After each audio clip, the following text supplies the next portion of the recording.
Good morning everyone. कल के class में होता Raoult's law and composition of vapours. Raoult's law statement, the vapour pressure of any volatile component of the solution is equal to, कोई भी volatile component, दो component का mixture है, दो लिक्विड का मिक्सचर है, तो जो टोटल प्रेशर रहेगा सॉल्यूशन का, वो प्रेशर में जो भी दो कंपोनेंट आप मिक्स करें उसका प्रेशर कितना हो सकता है, कितना P1 is equal to P01 into X1। मतलब मिक्स करने के पहले वो कंपोनेंट का पहले वेपर प्रेशर कितना था, मतलब स्टैंडर्ड वैल्यू, और उसका उसमें सॉल्यूशन में मोल फ्रैक्शन मतलब कॉन्सेंट्रेशन कितना है, उस पर डिपेंड है। तो ये जो स्टेटमेंट लिखना है आपको, the vapour pressure of any volatile component of the solution is equal to partial vapor pressure, मतलब contribution, partial vapor pressure of any volatile component of the solution is equal to the vapor pressure of pure component multiplied by its mole fraction in the solution। मतलब P1 is equal to P01 into X1 and P2 is equal to P02 into X2, और उसका जो derivation last में आया था ये, that is P is equal to, मतलब vapour pressure of solution is equal to P02 minus P01 into X2, मतलब mole fraction of another second component, plus P01। P01 vapour pressure of pure first component mix करने के पहले, P02 vapour pressure of pure second component same, और यहाँ पे X2 का मतलब है mole fraction of second component. First का चाहिए तो वर्ड X2 का अगर वैल्यू आपने निकाली तो 1 माइनस कर दोगे, क्योंकि total mole fraction is always is equal to 1, तो X1 plus X2 is equal to 1 है, तो X2 is equal to 1 minus X1 is equal to 1 minus X2। Step से आप अगर सॉल्यूशन में, जैसे ये सॉल्यूशन आपको यहाँ पे दो जो प्रॉब्लम्स है उसके बाद पढ़ना है।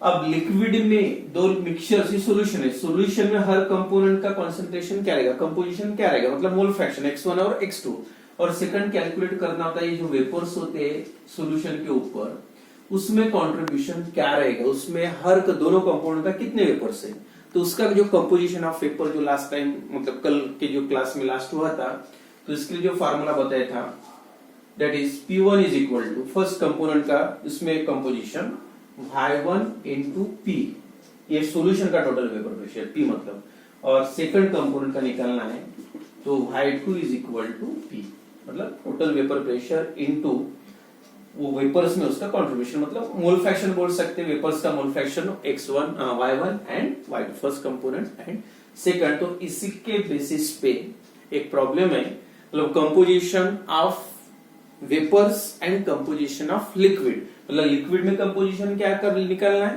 तो ये फार्मूला आपको यूज करना पड़ेगा, मतलब X2 की वैल्यू निकालना है और बाद में 1 माइनस X2 करोगे तो X1 मिल जाएगा। और अगर वेपर्स में कंपोजिशन निकालना है तो आपको निकालना पड़ेगा Y1 एंड Y2, और यहाँ पे भी Y1 plus Y2 is again is equal to 1। तो ये बेसिस पे एक प्रॉब्लम लेंगे पहले।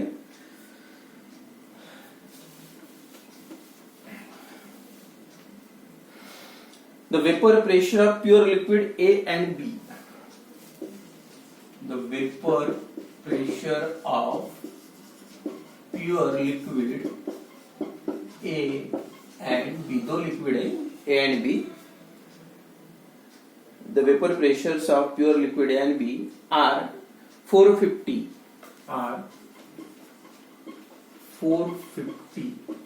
mmHg and फर्स्ट A का और सेकंड लिक्विड का है एंड 700 mmHg, 700 mmHg, यानी फर्स्ट प्योर लिक्विड ए का वेपर प्रेशर 450 है और बी का वेपर प्रेशर कितना, 700 mmHg respectively.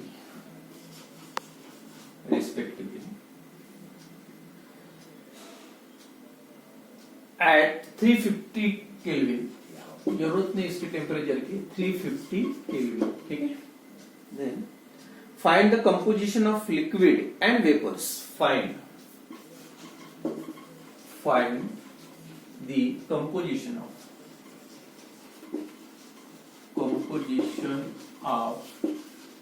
liquid and vapor, if total pressure is if total pressure is, और टोटल प्रेशर जो गिवन है इज 600 mmHg। मतलब क्या क्या दिया है देखो, जो भी मैंने एग्जांपल लिया था दोनों कंपोनेंट का, इसमें कितना कंपोजिशन है ए और बी का, और वेपर्स में कितना है, और वेपर्स के लिए दो लोग अलग अलग फार्मूले बताते हैं। सबसे पहले क्या क्या दिया है देख लो, प्योर लिक्विड का मतलब P01 एंड P02 की वैल्यू गिवन है 450 है, दूसरा लिक्विड का 700 है, और तीसरा जो दिया है 600 mm। क्या है, पूरा टोटल सॉल्यूशन का वेपर प्रेशर, मतलब ये किसकी वैल्यू है, P की, ये P की वैल्यू है, ये P01 है और ये P02 है। तो आपको पहले जो निकालना पड़ेगा composition of liquid, first part number 1, first calculation,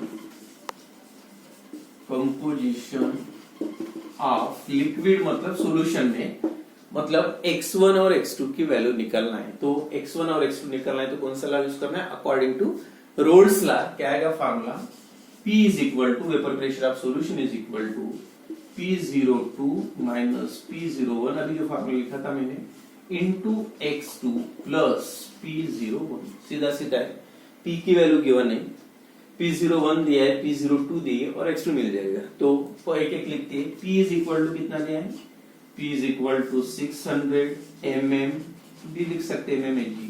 second P01 की वैल्यू बताओ कितनी है, P01 इज इक्वल टू कितना है, 450 mmHg, एंड P02 की वैल्यू है कितना, 700 mmHg, और निकालना है x1 is equal to question mark and x2 is equal to question mark. Direct आप इससे ये फार्मूले का यूज करके x2 की वैल्यू निकाल सकते हैं, ठीक है। बाद में x2 मिल जाएगा तो 1 में से माइनस कर दो, x1 मिल जाएगा। डायरेक्ट फार्मूले पुट करो, कितना है, p की वैल्यू है 600 इज इक्वल टू P02 की वैल्यू कितनी है, 700 माइनस P01 की वैल्यू 450 इंटू x2 जो निकालना है आपको, प्लस और P01 की वैल्यू है कितना, 450,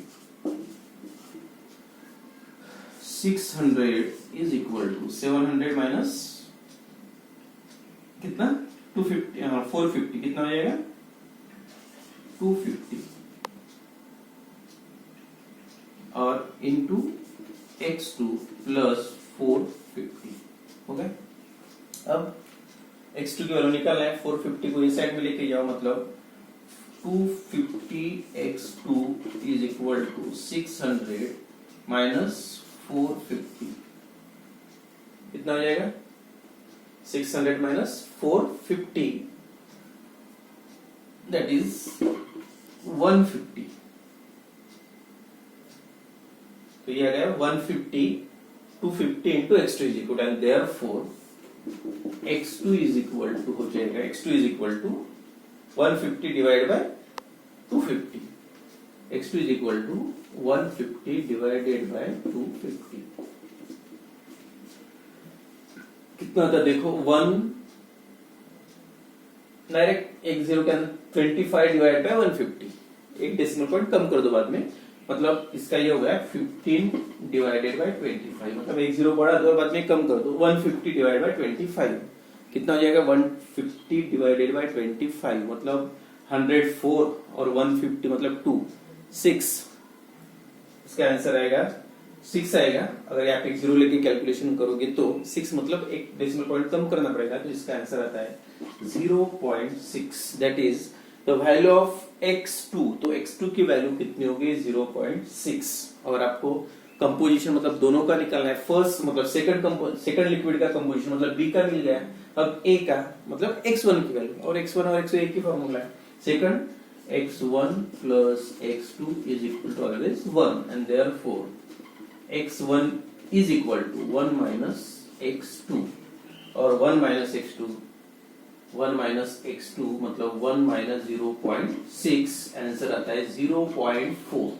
तो सेकंड पार्ट आपको मिल गया x1 is equal to point, और सीधा टोटल 1 ही है तो एक का 0.6 है तो दूसरे का कितना आएगा 0.4, तो x1 is equal to 0.4 और x2 is equal to 0.4। तो ये हो गया फर्स्ट पार्ट मतलब कंपोजिशन ऑफ लिक्विड ने वो दो लिक्विड में से दो लिक्विड में मतलब सॉल्यूशन में दोनों लिक्विड का कंपोजिशन कितना कंट्रीब्यूशन है इसका 0.6 है x2 का और x1 का कितना है 0.4। तो ये हो गया पहला पार्ट कौन सा composition of liquid and then second है कंपोजिशन ऑफ वेपर। अब कंपोजिशन ऑफ वेपर में दोनों का कंपोजिशन क्या मतलब y1 और y2 का कंपोजिशन ऑफ वेपर। अब कंपोजिशन ऑफ वेपर के लिए फार्मूला जो भी बताया था P1 composition of vapour y1 और y2 को निकालना है तो इसका कंपोजिशन जो होता है P1 is equal to y1 into P and P2 is equal to y2 into total pressure P मतलब टोटल वेपर प्रेशर। बट कोई स्टैंडर्ड वैल्यू पता है क्योंकि P1 और P2 की वैल्यू गिवन नहीं है, आपको y1 और y2 निकालना है, P1 और P2 की वैल्यू गिवन नहीं है तो आप इसकी वैल्यू आपके पास है P1 is equal to P01 into x1 की वैल्यू पता है और P01 की भी वैल्यू पता है तो इसे आपके but P1 is equal to formula P01 into x1। अब ये वैल्यू उसमें पुट कर दो P1 की जगह पे और ये अलग से ये भी लिख सकते P2 is equal to P02 into, लेकिन सेपरेट इतना कैलकुलेशन करने की जरूरत नहीं, सीधा है y1 की वैल्यू मिल जाएगी और y1 की वैल्यू मिल जाएगी तो 1 माइनस y1 करो y2 की वैल्यू मिल जाएगी तो सेपरेट कैलकुलेशन सीधा इसमें P1 की वैल्यू पुट कर दो तो ये इक्वेशन क्या बन जाएगा P01 x1 is equal to P चाहिए यहाँ पे B में y1 इंटू P। P1 की वैल्यू ये P01 इंटू x1 y1 निकालना है into P। Therefore y1 is equal to क्या हो जाएगा P01 x1 P इधर आएगा अपॉन P। अब P01 की वैल्यू कितनी गिवन है P01 दैट इज 450। उसके बाद x1 की वैल्यू कितनी आई थी x2 की निकल ली थी अपनी, x1 की वैल्यू आई थी इंटू 0.4 x1 की वैल्यू x1 की 0.4 डिवाइडेड बाय और टोटल प्रेशर कितना दिया था 600। अब यहाँ पे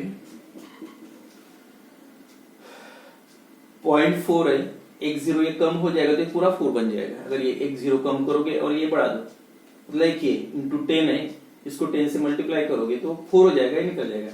तो 45 इंटू 4 कितना हो जाता 45 इंटू 4 45 का डबल 90 90 का डबल 180 मतलब 180 divided by 600 x0 cancel.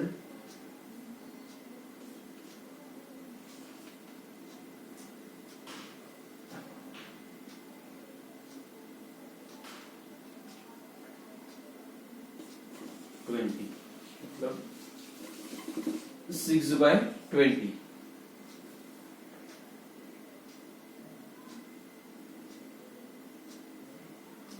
26 divide by 20 तो 6 डिवाइड बाय 2 करोगे एक जीरो बढ़ा दो यहाँ पे 60 डिवाइडेड बाय 20 बाद में एक जीरो कम कर दो मतलब आंसर 3 नहीं एक जीरो कम करने पर आंसर इसका आता है 0.3। तो ये किसकी वैल्यू है y1 की मतलब फर्स्ट कंपोनेंट फर्स्ट लिक्विड का वो जो वेपर्स है उसमें कंपोजिशन कितना है 0.3। अब निकालना है सेकंड y2 की वैल्यू और फार्मूला क्या है y1 plus y2 is equal to 1। Therefore इसकी निकालना है y2 की y2 is equal to 1 minus y1 that equal to 1 minus y1 की वैल्यू है 0.3 तो इसकी आ जाएगी 0.7। इस टाइप से आप सेकंड कंपोनेंट का 0.7 है फर्स्ट कंपोनेंट y1 मतलब 0.3 तो दोनों का कंपोजिशन लिक्विड में as well as in vapour आप डिटरमाइन कर सकते हैं। ठीक है तो ये प्रॉब्लम इसी टाइप के कोई भी पूछा तो याद रखो एक फार्मूला वेपर्स में कितना कंपोजिशन है और सेकंड जो रोल्स लॉ का फार्मूला था P is equal to P02 minus P01 into x2 plus P01 ये फार्मूले से दूसरा। एंड देन नेक्स्ट टॉपिक है for the solution of two liquids. तो एक यहाँ पे जो दो लिक्विड को मिक्स करने के बाद सॉल्यूशन फॉर्म होता है और जो सॉल्यूशन वो कौन से टाइप का सॉल्यूशन है अब उसमें पॉसिबिलिटी क्या क्या हो सकती है दो लिक्विड मिक्स करने के बाद। तो दो टाइप के सॉल्यूशन बनते हैं, एक आइडियल सॉल्यूशन एंड सेकंड है नॉन आइडियल सॉल्यूशन। आइडियल और नॉन आइडियल सॉल्यूशन का मतलब क्या होता है, डेफिनेशन पे आती है what is ideal solution and what is non ideal solution. उसमें बहुत ही सिंपल डेफिनेशन है, इतना ही लिखना है जो रोल्स लॉ आपने पढ़ा है। The solution which obeys the Raoult's law over entire range of concentration. कोई भी दो सॉल्यूशन आप मिक्स करोगे, अगर वो रोल्स लॉ को ओबेज करते हैं सॉल्यूशन, तो वो सॉल्यूशन को आप आइडियल सॉल्यूशन बोलते। The solution that obeys the Raoult's law, the solution which obeys the Raoult's law, जो सॉल्यूशन रोल्स लॉ को ओबेज करते हो एंटायर रेंज ऑफ कॉन्सेंट्रेशन। कोई भी कॉन्सेंट्रेशन का सॉल्यूशन बनाओ, मिक्स करो दोनों को, और अगर वो रोल्स लॉ को ओबेज करता है तो उसका मतलब है आंसर जो फर्स्ट कंपोनेंट इसका वेपर प्रेशर इतना आना चाहिए P01 into x1, और सेकंड कंपोनेंट है P2 is equal to partial pressure vapour pressure of second component is equal to P02 into x2। अगर ये इक्वेशन मैच होता है, यानी जितनी पार्शियल प्रेशर ये जो दो लिक्विड को आप मिक्स करें फर्स्ट, तो इसमें जो हर कंपाउंड का प्रेशर कितना आना चाहिए, मतलब ये थ्योरेटिकल वैल्यू है, कितना आना चाहिए, जो मिक्स करने के पहले उसका वेपर प्रेशर कितना था मतलब P01, और इसमें उसका कॉन्सेंट्रेशन मतलब मोल फ्रैक्शन कितना, उतना ही प्रोडक्ट आना चाहिए। तो अगर ऐसा आता है तो आप बोल सकते that solution is ideal solution. The simple definition है क्या है, the solution which obeys the Rolle's law over an entire range of concentration is called as an ideal solution, and the solution which do not obey the Rolle's law is called as a non, जो do not obey नहीं करता है उसको ना। अब क्यों कैसे obeys करना या नहीं करना, इसका मतलब क्या देख लो। अब जो क्या होता है वेपर प्रेशर, सबसे इंपॉर्टेंट यहाँ पे एक पॉइंट क्लियर कर लो। कोई भी एक लिक्विड ले लो, वो लिक्विड का जो वेपर प्रेशर होता है ना, दैट डिपेंड्स ऑन ये दो मॉलिक्यूल में एक दूसरे में अट्रैक्शन कितना है। जैसे ये फॉर एग्जांपल ये वाटर है, और ये दूसरा एक एग्जांपल में यहाँ पे, अगर ये एग्जांपल आप सबको पता है पेट्रोल का है, पेट्रोल है और ये वाटर है। दोनों में अगर आप चेक करोगे, पेट्रोल क्या होता है, मिक्सचर ऑफ हाइड्रोकार्बन्स। तो इसमें जो मॉलिक्यूल्स का एक दूसरे के साथ अट्रैक्शन होता है बहुत कम होता है, बहुत वीक होता है।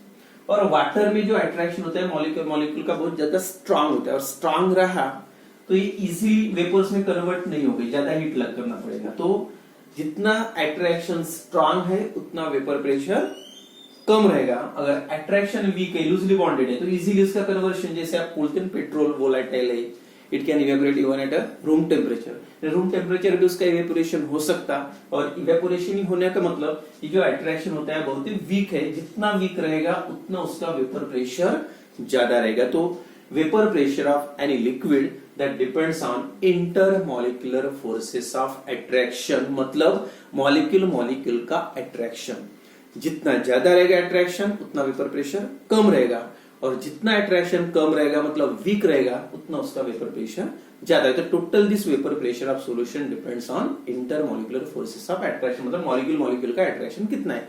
ज्यादा अट्रैक्शन तो कम वेपर प्रेशर, और कम अट्रैक्शन रहा तो ज्यादा वेपर प्रेशर। तो याद रखो थोड़ा सा।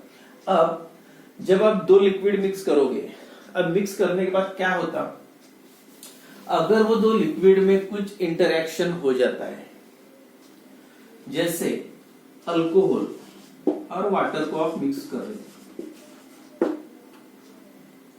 अब अल्कोहल में अट्रैक्शन कौन सा रहेगा, जैसे आप जिसको इंटरमॉलिक्यूलर अल्कोहल का फार्मूला, जनरल फार्मूला ROH,